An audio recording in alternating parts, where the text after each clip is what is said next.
What's up, everybody? Welcome to the Early Edge NFL Kickoff Show, brought to you by BetMGM, the sportsbook born in Vegas. Will Brinson here with a crew of dudes. RJ White, Alex Selznick, Sia Nejad, and Danny Brasco. What's up, folks? How we doing? Good. Great. Should be a fun game. You know, we got a low, slow spread. We got one team that really needs it, one team that just suffered its first loss. So I don't know. It's better than some of these games that we've had. It's better than Denver, New Orleans last week. I'll tell you that. I enjoyed that game, but I had a lot of Javonte Williams. So I mean, Yes, sir.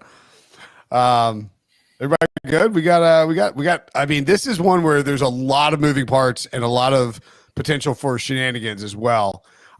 Worth noting, just right off the top, the odds here are the Vikings currently favored by 2.5. It's been at 3, but sort of creep back down. I guess Puka Nacua is now in. He's active. He's out. I mean, he and Cooper Kupp are both active for this game, which is huge for the Rams in a bunch of very different ways. Total here, 40. It's bounced all over the place. It's probably around like 48. We see 47.5. But I think, honestly, the biggest news, proppy, from a prop perspective, is that Puka Nacua is going to play. The question is, how much will he play? And then Cooper Kupp has been rumored, like, had been heavily involved in trade rumors. So is this Cooper Kupp, like, get him out there, max out maybe his last game with Matthew Stafford, try and crank up his value? Sean McVay likes to run out 3 wide receiver sets and have 3 wide receivers, the same 3 wide receivers out there. But it's kind of crazy to think that Puka, with no full practice at all, would be 100% route participant tonight. Yeah, certainly a surprise there regarding Puka.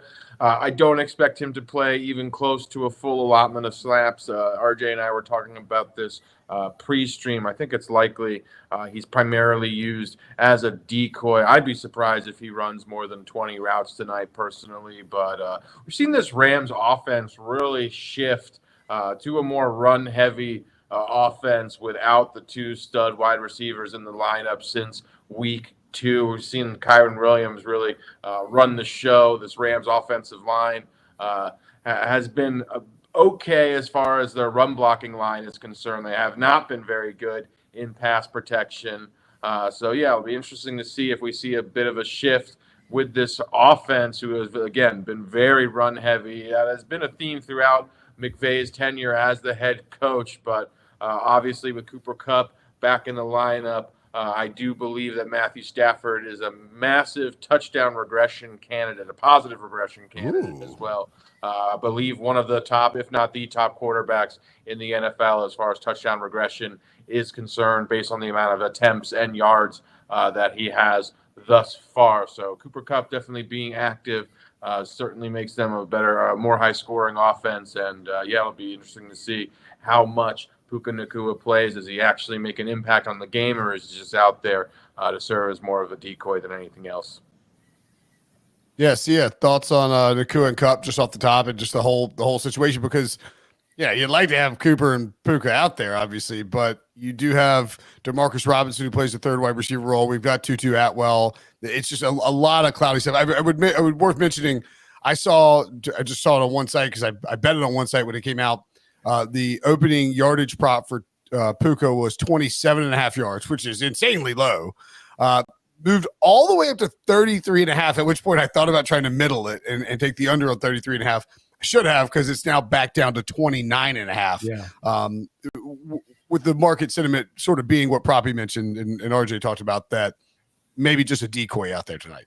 Yeah, I mean, not necessarily a decoy, but maybe just limited snaps at the end of the day, because, I mean, the market tells you everything you need to know. It started out at 26, 27.5, and then to your point, it went up, not a ton, but it went up even to listen, if it goes up to 31 or 33, that still doesn't say anything in terms of him playing over 50% of the snaps. But the fact that it's settled back down at 29.5 tells us that he'll be on the field. I'm sure they have some special plays for him, but probably you're not going to see him as much as Demarcus Robinson, Tutu Atwell, and Cooper Kupp. And the point you brought up about Cooper Kupp in terms of showcasing him, I kind of have the same take, but in a different view, because If they win this game, they're very much in the NFC West race, and arguably at least in the wild card playoff race. If they don't win this game, they are big time sellers at the trade market deadline, which is 11-5. So we're like about 2 weeks away from the trade deadline. So this is like a really important game, not just for the Rams and the Vikings, of course, but for the other teams who might be suitors for Matthew Stafford and Cooper Kupp and maybe some of the other spare parts that the Rams want to give away at the trade deadline. So I think the implications of this game, it's a huge game in its own right for each of the teams, but the implications of this game on other playoff or Super Bowl contending teams are way bigger than we think in this moment. Yeah, and RJ, I would note too that it's not just Cooper Kupp who's been at least rumored in trade stuff. It's Matthew Stafford too, which is kind of crazy to think about. And you look at their schedule, if you win tonight, you're at Seattle, Dolphins at home, and at the Patriots, which we'll see what happens with Tua, but that's 3 winnable games. You know what I mean? Like in a massive matchup next week, not that they're looking ahead at this point. They got 3 of their 4 losses are 1-score losses. They won by 3 points against San Francisco, and only won by 5 against the Raiders. So, I mean, like this is, you talk about variance and regression. I mean, there's just a lot going on with the Rams right now. There is. I'm really interested in this Cooper Kupp showcase thing. Like, did the Tampa Bay Buccaneers, have they not heard of Cooper Kupp? Or do they need to see like what type of player he is? I'm pretty sure anybody trading for Cooper Kupp. Maybe I think like the logic behind it, and I'm not suggesting that it's 100% accurate, but the logic is Cooper Kupp catches 10 plus balls for 125 yards and a touchdown, maybe 2, and you can be like, hey, look. It's got to be a 2nd-round pick, or else we're not giving him up. That's fair. You might get more if he has a big game here. If not, maybe he just gets the DeAndre Hopkins package because he hasn't had a big game all year. So we'll see how that goes. Yeah, the Rams thing, they're definitely in it. I think it's interesting that you were making the case that the Jets are in a must-win game this week, and on our show earlier today at 2:00, and they're 2-5, and the Rams are 2-4, and we're talking about trading everyone. They're in the worst conference, probably, the more wide open conference. You've got to feel, if you're them, the season's gone, aside from your own injuries in the NFC West, has gone as bad as well as you could have hoped. That's fair. 49ers not look very good, and they already have a win over the 49ers. So they've got to feel they can go out and win this division. They've got Seattle coming up after this game, week and a half. So I think it's less of a prepare for a trade, showcase a trade, and more let's go win this game and then the division from here. In theory, and it's not really even like that far-fetched a theory, Danny, they could win tonight, beat Seattle, and be tied for first place. Mm-hmm. Or even like by themselves in first place, which is insane considering I just threw out the phrase trade Matthew Stafford. It's pretty wild. It's wild the way the NFC West has played out. Even the Cardinals snatching that win away from the Chargers, that made them 3-4. So it just mixes up the NFC West picture that much more. And I thought this season was doomed. I have a future bet on the Rams to make the playoffs, and I'm basically looking, like Sia alluded to, at this game as the fate of my future, right? If the Rams can pull off a win here, then they'll compete for that wide open NFC West. If not, they could be sellers, and I would be selling my future ticket as well for anyone who wanted to buy a percentage of it. So I'm out of coasters in my living room. So I think look, I on the show earlier on the 2:00 early edge show, Mike McClure and RJ had me thinking, it's got to be the Vikings. But you know what? My heart won out. Screw my head. Listen to your heart, people. I'm taking the Rams +3. Give me the Rams on the money line. Matthew Stafford, last stand. Cooper Kupp out there full speed, and Puka doing whatever the hell Puka's going to do. I am worried about the defense here, but I think Sean McVay will try and slow it down. Try and just get Sam Donald to make a mistake or two and steal this game. I'll take Rams +3. What say you, RJ? Yeah, it's -3 even for the Vikings and in most books. BetMGM's put it down to -2.5, -115 Vikings. I like the Vikings at that place. We talked about earlier. I'm a lean on the Vikings at this point at 3, but if I can get 2.5, I'm going to take 2.5 and take them. They're just, to me, the much better team. Getting cut back matters, but I think he's going to be less than 100% in this game, considering they held him out a few days ago. He wasn't able to play in that game.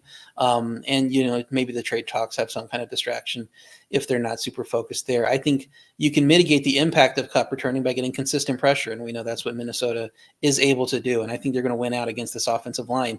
The big offensive days that teams have had against Minnesota were by teams with elite offensive lines, Detroit and Green Bay. And this is a much easier task for them to take advantage of here. And the Rams defense has had trouble with good offenses. Minnesota certainly qualifies. I don't know how they're going to cover all the Rams receivers.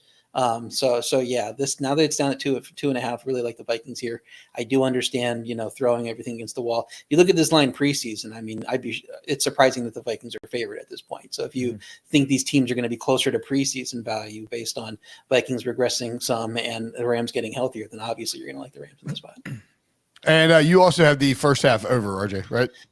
Yeah, this is also ticked down. The total's ticking down a little bit, which I think is interesting. I was leaning under early in the week, but now with Cooper Kupp, you know, back and at least Nakua there to run some routes, I think it's interesting. I think the Rams offense is likely to be better early in the game.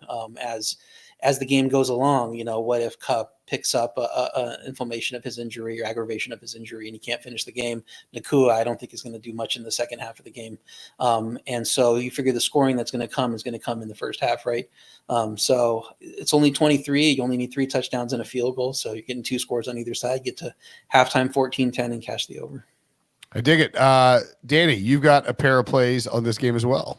Yeah, we're going to try to walk the tightrope here, I guess. I don't think all of our plays can have green check marks tomorrow, Sia, for the morning show. But nonetheless, I'm going to go Rams +3. And it's a little scary, but I'm going to trust my instincts on this one. I like a lot of the points that RJ made.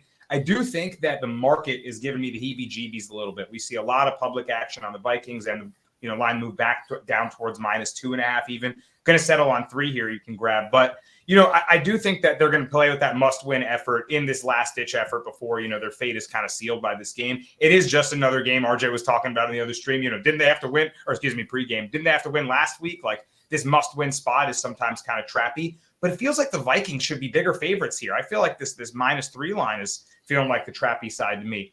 I know the Rams have struggled tremendously on defense, but ever since they benched the veteran corner they added, Tre'Davious White, their secondary has actually gotten better. He was the weakest link there. So I'm expecting some positive progression for this defense. Darnold's been very efficient, but under pressure, his numbers drop off a cliff. He actually has struggled. He's in the bottom 5 QBs in EPA per play against pressure. And the Rams quietly are 5th in QB pressure rate. So that young defensive line, Jared Verse, Braden Fisk, who's questionable right now, I've been refreshing the status on him.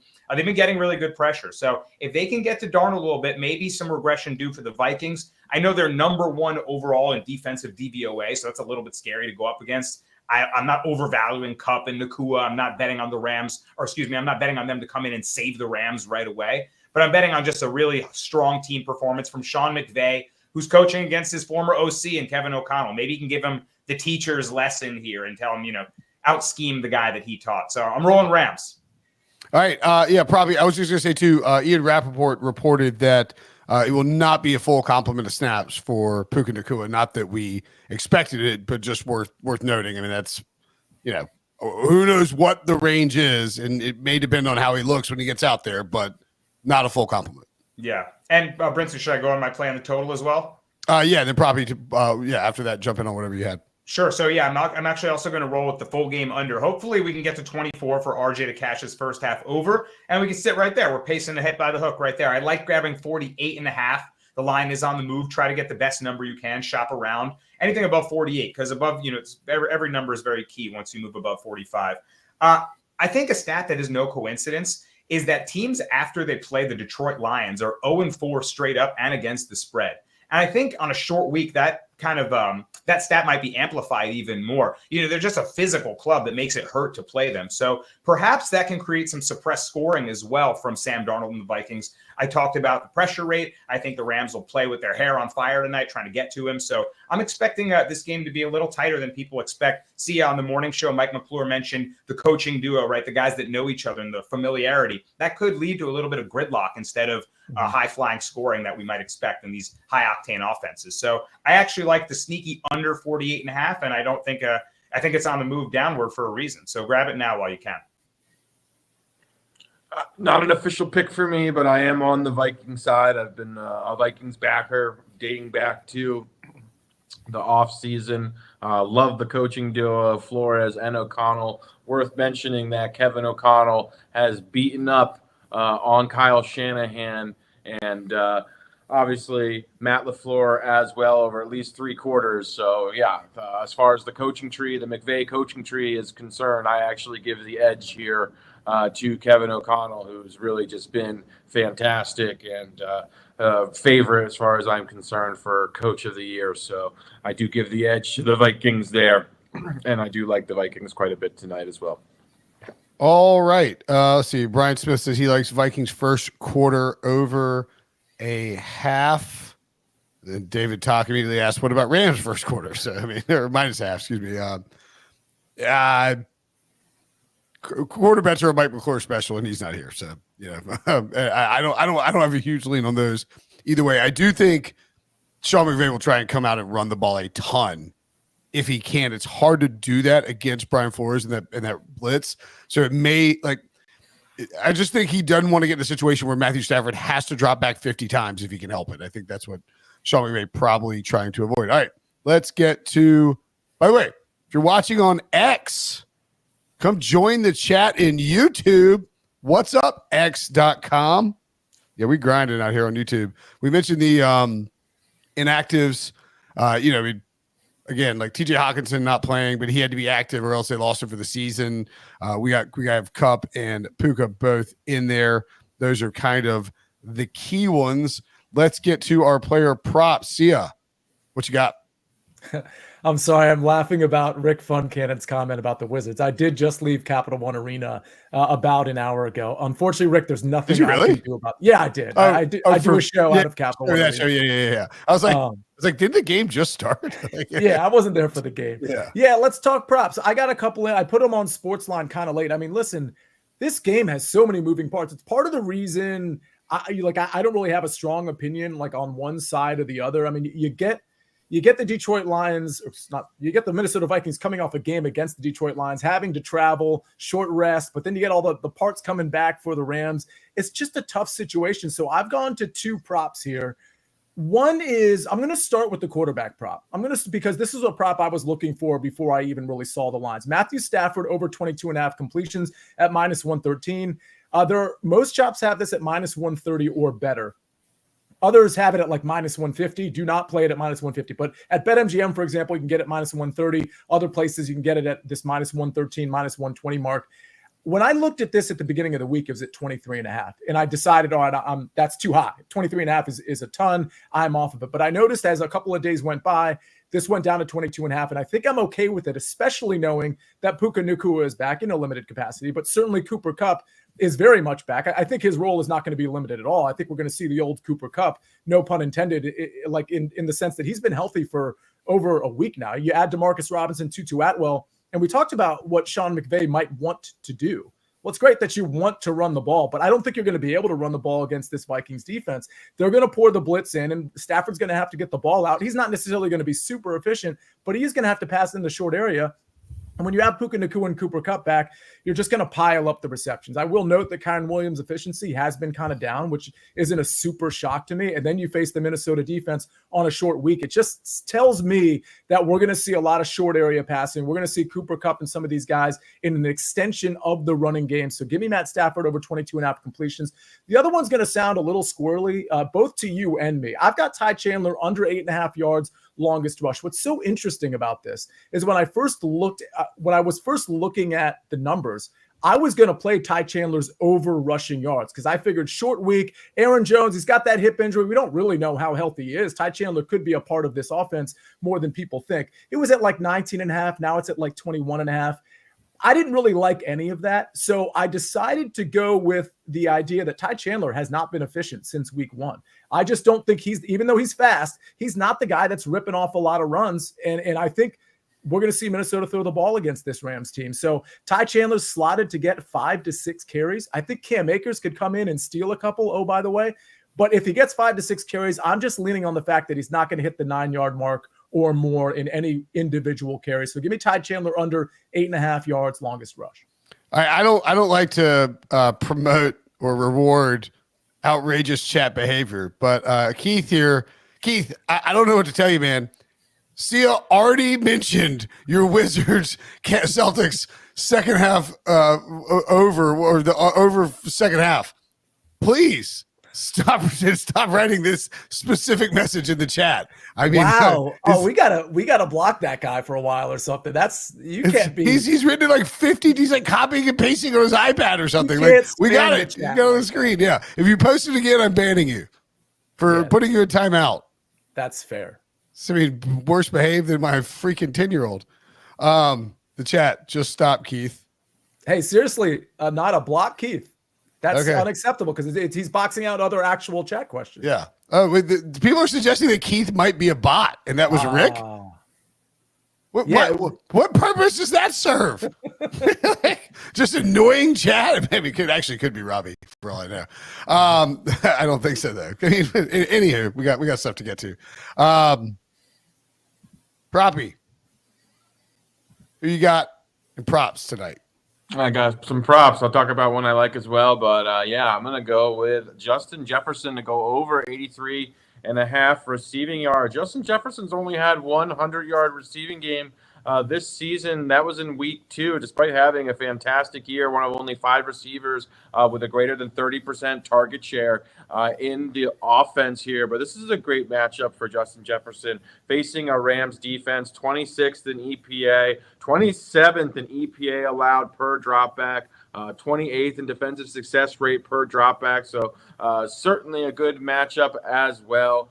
So I expect Minnesota to air the ball out and Justin Jefferson to continue being the focal point of this Minnesota aerial attack. Love his chances of potentially getting triple digits in the process as well. And Sia mentioned this as well, as Minnesota run defense is absolutely elite. First in EPA allowed per per rush. Second in defensive rating against the rush as well. So I think it's going to be tough sledding for Kyren Williams on the ground. I like his under 72.5 rushing yards. This Minnesota defense, as good as any defense so far in the NFL this year, particularly stout against the run. Meanwhile, Kyren Williams, 3.8 yards per carry, has really struggled from an efficiency standpoint. So I think he's going to be challenged by this exceptional Minnesota run defense on a short week. I don't see him he's had some massive workloads. I don't think they're going to increase his carries tonight either. I think we're going to see, like Sia mentioned, some additional Stafford dropbacks as well. So I think this is actually a good spot to fade Kyren Williams, and also obviously I'm also on Justin Jefferson's over as well. I don't know if you see that comment. Probably we got like several of these questions. JJ is up to 86.5. Are you okay with that, or is that too much? Okay, yeah. I mean, I've got I got Justin Jefferson anytime touchdown minus 115. When you go to the sheet and you see prop, he's already got adjusted Jay Jetta prop in there. You don't want to tail exactly, but I think they go hand in hand. Like, I think he's really likely to score. I think minus 115 is a great price. I think you can get after this Rams defense pretty easily. And so for me, Justin Jefferson, anytime touchdown is a prop. Also, I've got the Rams +3, but Aaron Jones over 72.5 rushing yards, a little juicy at minus 130 is what I saw. He's been great. When he's healthy, he's been one of the best running backs in football. He's been a fantastic free agent signing. They're not afraid to feed him the ball. To Sia's point, I think if it does get out of hand at all, we could see plenty of Ty Chandler, but I like Aaron Jones over rush yards in this spot. RJ, what do you have from a prop perspective? I like Wizards Celtics over 119 in the second half. I called them, asked them to stop playing defense, so should be good to go. No, man, for the record, Rick asked about it, and then some chat bot just tailed him. I've never seen anything like that in all my years being on YouTube, and it's the robots are learning, man. It's a scary time. Yeah. By the way, fun, totally random fact about me and YouTube. I actually got my personal Gmail account was banned from YouTube for like 5 or 6 years. I think I can't remember. I could sometimes it was doing some weird things even recently, but it was the complaint was filed by CBS, which is kind of hilarious. I posted something from the Masters. It was before I worked at CBS, and so when I got to CBS, I was banned from YouTube by CBS. I don't know. I find it kind of amusing. That's amazing. Yeah. Danny, do you have any props? Oh yeah, sorry. Yeah, I actually do have two props. One is Matthew Stafford over 0.5 interceptions. I think it's up to 130 now. We got it in around minus 110 earlier. Picks in 3 straight games, and now up against the team that's number 1 in interceptions. And because of the nature of Minnesota games, they face the most pass attempts in the league. I think that could happen here. Sia talked about over completions for Stafford. I just think he's going to throw a bunch here, and that's going to give Minnesota the opportunity to pick one off. My other one is going to be on Puka Nacua, under 29.5 receiving yards. I mean, we've already talked about it. I don't think he's going to play that many snaps. I think there's a very good chance he ends up with 0 receiving yards. So we just need him to get some snaps in this game and log some playing time for us to cash this under. And I frankly think his ceiling probably isn't that high. He's not going to get 60% of the snaps or anything. So he's going to get 40 yards at best. So I think we have a pretty good window here to go under. We're going to go under most of the time on this one. Somebody else has jumped in the chat and is fired. David is the best kid ever. Is firing off the chat is wild tonight. Yeah, probably. What's up? When Skynet goes live, it's going to be during a Celtics Wizards game. The second half. It's foreshadowing. I don't understand the blitzing a chat with like a random are you trying to I mean, I don't know. Maybe what is the goal? I don't know what the goal is. You get approved as a moderator or something, and then you take. I don't know. In my head, this is a guy in Estonia in some far out mountain somewhere. So this is fun. I love this. My guess is that they've developed some bot software and they're just practicing on whatever streams they can find and see if it works. That's accurate. That's accurate. I guess. I mean, there's no at least some of these bots will toss a link in there and try and trick someone right on cue. All right, Danny, did you have any props? No official props from the show today. I found it interesting. RJ's Matthew Stafford pick caught my eye as well, along with a Sam Darnold pick, which is at minus 145. I feel like both QBs are liable to throw an interception here. I'm expecting more defense here than people might see. And I was even leaning towards Sam Darnold under 247.5 pass yards. He's gotten under that in 3 weeks this season. And even if I'm wrong about the Rams and the under, both of those things go wrong, a positive game script could lead to more running and less passing yards from Darnold. So I kind of like that play there on passing yards. I agree with the passing yards under on Darnold. And for the record, I just want to point out, because on the morning show, I mentioned that I like the under in this game too. I'm aligned with Danny. It's just not an official pick, again, because of all the moving parts and the receivers being back in. But I want to make it clear, the fact that I like Matthew Stafford over 22.5 completions doesn't mean I think Matthew Stafford's going to have an amazing yardage performance or throw a bunch of touchdowns. Although I do think touchdown regression is in play for him over 1.5. I think you could have gotten that at plus money a few hours ago. Yeah, it was. Yeah, I think the 22.5 completions for me is more, this is how you beat the Vikings. The passing game might be an extension of the running game in the short area. I just wanted to make that clear. Well, and I think too, with Puka out there limited and cut back, if you have, if you have a situation where Brian Flores is bringing the house, Stafford's going to want to get the ball out quickly. This isn't 23 completions and he's throwing bombs down the field. It is a dink, dink, dink, dink, dink, dunk, dunk, dunk.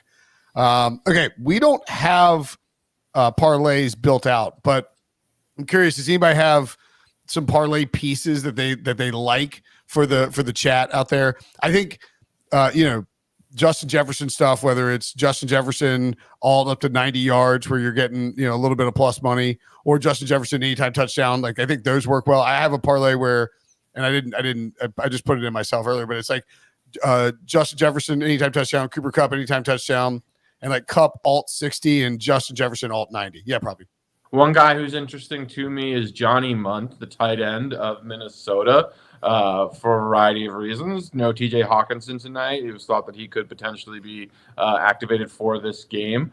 Johnny Munt does run a route on nearly every Sam Darnold drop back, so he does have solid route participation. But really, this Rams defense have been a massive tight end funnel all season, but particularly the last 4 or 5 weeks. I believe they've given up the most production to tight ends over the last 5 weeks of any defense in the NFL. So Johnny Munt's anytime touchdown prop has a little bit of intrigue considering the odds, as well as him potentially having an above-average football game as well from a receiving standpoint. By the way, shout out to producer Nada for just grinding in this chat. I mean, I'm trying to help him out as best I can. I mean, it is a zoo in there right now. I'll add on, Will, that first of all, Johnny Munt was almost my first touchdown score. Like, he doesn't get a lot of looks, but Proppy's right. He's on the field a ton. No TJ Hawkinson. I think he's like 30-1 to be the first touchdown scorer. We'll cover that in a second, but he's not my official pick. I will say that I like Jordan Addison as a piece. I mean, I'm doing a lot of like, the reason I don't have a parlay is because to me, this game is such an unknown. And I know Proppy has this sort of the same feeling with the spread and with certain aspects that I usually like to throw in. I mean, like the Rams, for example. Who's going to be stepping up besides Cooper Kupp? Is it Tutu Atwell? Is it let's see, Demarcus Robinson?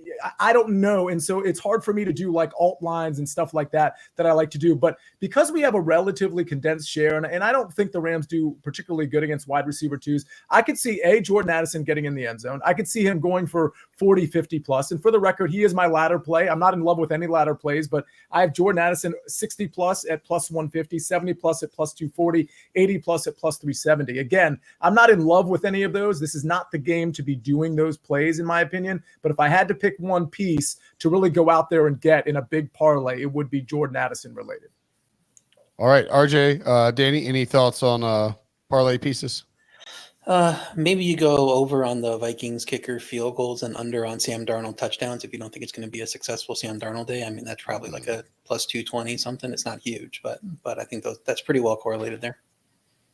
Let's settle down. Jeff Stenberg says this chat is a bigger disaster than the Browns signing Deshaun Watson. There isn't a bigger disaster than the Browns and Deshaun Watson. I mean, like the only saving grace is the rumor that they may have bought insurance on his guaranteed money, and him getting injured could bail them out from having to, like, oh, poor Jimmy Haslam might have to spend, somewhere in the range of like $40 million instead of $90 million. Like, I feel for him. I really do. All right. We have all had our first touchdown bet called back before, and BetMGM is giving you a second chance with BetMGM's Pro Football Second Chance. Place any first touchdown score bet. If your player doesn't score first but scores second, get your entire stake back in cash. No opt-in required. Here's how it works. Place a pregame straight first touchdown score bet in any NFL game. If your player scores the first touchdown of the game, win your wager is normal. If your player scores the second touchdown of the game, you'll get your stake back in cash. It's that simple. Log into BetMGM for more details. Okay. Let me see that graph. I know Proppy's got diamond hands, so I'll defer to you. I don't think Proppy and RJ have diamond hands. So Proppy, you got Mr.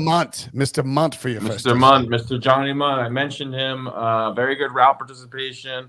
No TJ Hawkinson, so he's our tight end one. Hasn't had really many big games, but he is out there on nearly every Sam Darnold drop back. And as I mentioned, this Rams defense has been a significant tight end funnel over the last 5 weeks. They've given up more production to opposing tight ends than any defense in the NFL so far. So let's go Johnny Munt. Love the odds we're getting at 25-1. Shop around there because as Sia mentioned, 30-1 on some books potentially. So let's go Johnny Munt as a nice long shot first TD.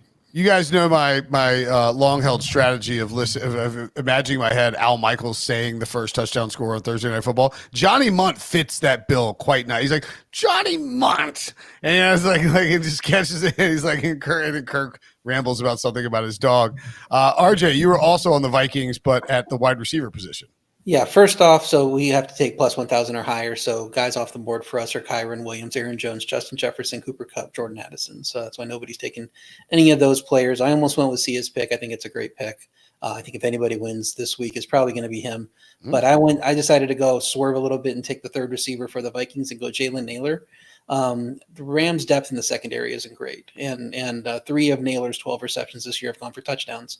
He's leading the team in yards per catch. So if there's a big play to be had, and Justin Jefferson is double or triple covered, which the Rams should be doing, in all honesty, Naylor could be the one breaking it for me. So it's really just a big play option here for me. He had disappeared since Addison's return.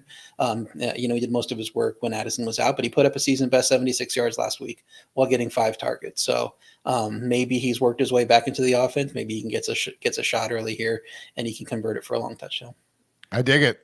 You mentioned Sia's play, and by the way, it's also, worth noting, like, we've all got 20-1 or higher. I still think you can make the argument with Jefferson, Addison, Kupp, Kyren, and Aaron Jones. Like the concentration of those 5 guys, like these numbers should even be a little bit higher, but it is nice to be in the 20-1 range and see you got a 25-1 on a Rams wide receiver. And for the record, I didn't realize that Proppy had Johnny Munt when he brought him up. So I might have misquoted the 30-1. Maybe it was 25-1 ultimately. I certainly like that play. So when you look at the Rams receivers, I mean, the margins are kind of tight once you get past Cooper Kupp. It basically goes Tutu Atwell, Puka Nacua, then Demarcus Robinson, and so on and so forth to like the Tyler Johnsons of the world. But I do think Tutu Atwell is a tough cover, particularly in the red zone when you're having to pay so much attention to guys like Cooper Kupp. I like Demarcus Robinson as an option here. The only reason I didn't pick him is because I just thought I like Demarcus at the point of catch, but I think if we can get Tutu Atwell in space, he can really, get the extra 5 yards to get in the end zone. So again, not a ton of value once you get past, those guys that RJ just rattled off. But I think 25-1 for a guy that I expect to be on the field is pretty solid. Yeah, and I think that Tutu should be sort of the direct replacement for Puka.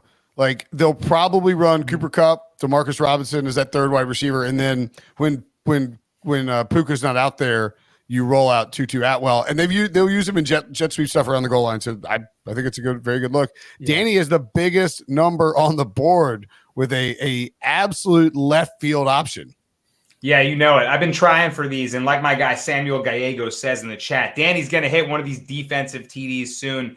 I feel like it's my time here. Now, of course, just total vibes play. If I'm betting on the Rams to find a way, why not an electric moment like a kickoff return touchdown or the defense, whichever one's out on right now and has, is on the hot seat right now for their performance, for them to step up and make a play. So who knows? I like the 35-1 here on an unlikely touchdown from the Rams to give them a boost and give their season some hope.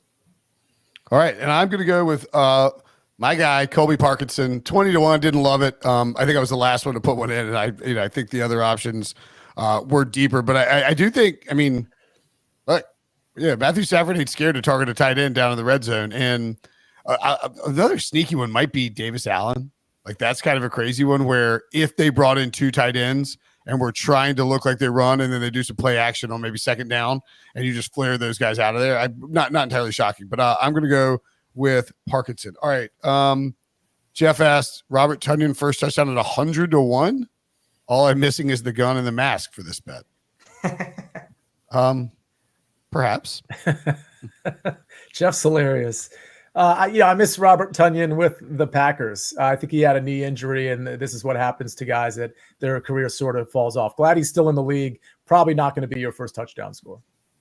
Right. I would agree. All right. Any other thoughts before we get to the recap? I was just looking at a final prop, and this seems like a super low total for good reason because he had 0 targets, 0 catches for 0 yards last week. But Kyren Williams, over 12.5 receiving yards is quite low. He does have games with 4 targets where he's gone well over this. If we think the Vikings are going to bring pressure and the Rams are in passing situations often, you might have to check down. The receptions could be there maybe for Kyren as, like Sia mentioned, an extension of the run game tonight, perhaps. Yeah, and sort of in that same vein, last week felt like maybe post-bye could be a time to sort of incorporate Blake Corum more after he saw some work before again, and they had the Raiders, perfect spot for it, but they never got a big enough lead to do it. So Corum didn't get any action. I would think season on the line, Kyren Williams is going to be in there basically the whole game as long as he's healthy, and they won't put a rookie in there in Blake Corum. You want to have the pass pro for Kyren and also like the ability to dump off. So yeah, I don't hate that at all. Yeah, agree. Yeah. I'm wondering when we will see Blake Corum. I had a great pick this year in my rookie dynasty draft and took Corum off the board. Everyone's like, damn, Danny got Corum, and he's done a whole lot of nothing thus far. I know he's a rookie. He's got to settle in, but I thought he would have gotten more reps thus far. Yeah, nothing. The one moment was like when Sean McVay announced Kyren Williams was going to return punts, and people panicked and went after Blake Corum, and then it was just a pure deke by McVay. I respect the troll. Don't forget who came in before Blake Corum. Ronnie Rivers at the beginning of the season. That's right. Guy. Well, and insult to injury. Was it during the preseason? Andrew Siciliano, who's very very good at what he does, but he was doing the Rams preseason stuff and being he was calling It was either Ronnie Rivers, or he was calling him somebody. I can't remember. It was like, I can't remember who it was, but he was calling like the guy the wrong name. So there's been general confusion around that running back room the entire season. All right. I got one for you real quick. If you dig into BetMGM, a popular Super Bowl prop is always what's the yardage of the shortest touchdown, and you get 1.5 over under. Yeah. This is an interesting one. The Vikings haven't had a 1-yard touchdown all year, and they've given up only one, and it was on a pass because their run defense is so good. So I mean, it's a situation where you got a team that typically doesn't score him, it doesn't give them up. Do you take the over on that and get the plus 150 or whatever it is? So I think that's kind of an interesting one to sweat for the whole game, as long as, of course, there's not a 1-yard touchdown early. But I feel like we see the Rams penalized near the goal line a lot too this year for some reason, like where they just got backed up 5 yards and had to deal with it. And you have 2 non-tush push QBs, so you have that factor too, right? 2 guys probably not going to go get it themselves. Speaking of running back touchdowns, if you want something really spicy, look at that smile. Look at that smile. Last touchdown score. Revenge narrative. Just picked up via a trade a week and a half ago.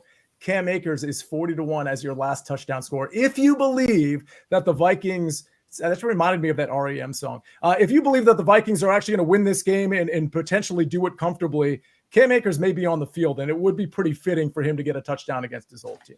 And I think Kevin O'Connell is the player's coach. I think he'd be willing to feed into that narrative. If the Vikings are up like 15 to 20 points late, like you're going to run Cam Akers. You're not going to like put Ty Chandler out there and risk him getting hurt. Yeah, that's a good look. I like it. Put a man on the moon. There you go. Let's go. Yeah, you said it. It got in my head too. All right, let's get a recap of our bets. I've got the Rams +3, Aaron Jones over rushing yards, Justin Jefferson anytime TD, Colby Parkinson first TD. Danny is on the Rams, the under 48.5. Rams defense / special teams first touchdown. Sia's got Ty Chandler under 8.5 yards, longest rush. Matthew Stafford over 22.5 completions, and Tutu Atwell first TD. RJ's on the Vikings, the first half over 23.5.